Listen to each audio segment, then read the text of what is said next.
Hi అండి. తలకాయ కూర ఎంతో ఈజీగా చేసుకోవచ్చు. ఇలా అయితే చాలామంది ఇష్టం లేని వాళ్ళు కూడా తినేస్తారండి.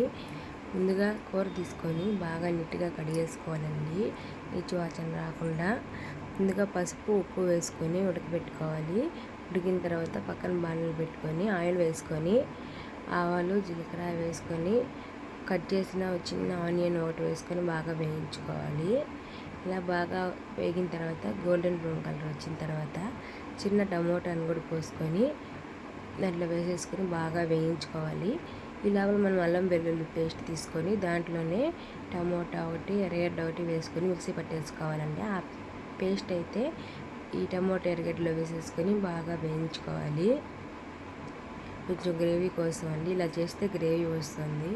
బాగా కలిపేసుకున్న తర్వాత చూడండి, మళ్ళీ పసుపు ఉప్పు వేసుకొని బాగా కలుపుకోవాలండి.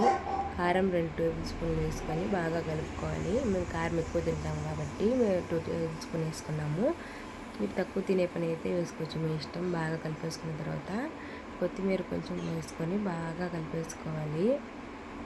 మనం ఉడక పెట్టుకున్న కూరను కూడా దానిలో తీసుకొని దాంట్లో వేసుకోవాలండి. బాండట్లో వేసుకొని బాగా కలిపేసుకోవాలి. చూసారు కదా, ఇలా బాగా కలిపేసుకున్న తర్వాత కొంచెం వాటర్ పోసుకోండి. గ్రేవీ కోసం 1.5 గ్లాస్ పోసుకున్నాను. మీరు ఎంత కావాలో అంత పోసుకోవచ్చు. తర్వాత కొంచెం ఎండుమిర్చి మిరియాలు వేసుకొని మిక్సీ పట్టేసుకొని ఆ పొడి అయితే పైన వేసేసుకోవాలండి. దీనివల్లే మనకి టేస్ట్ అంతా వస్తుంది. వేసుకున్నాక బాగా కలిపెట్టేసుకోవాలి.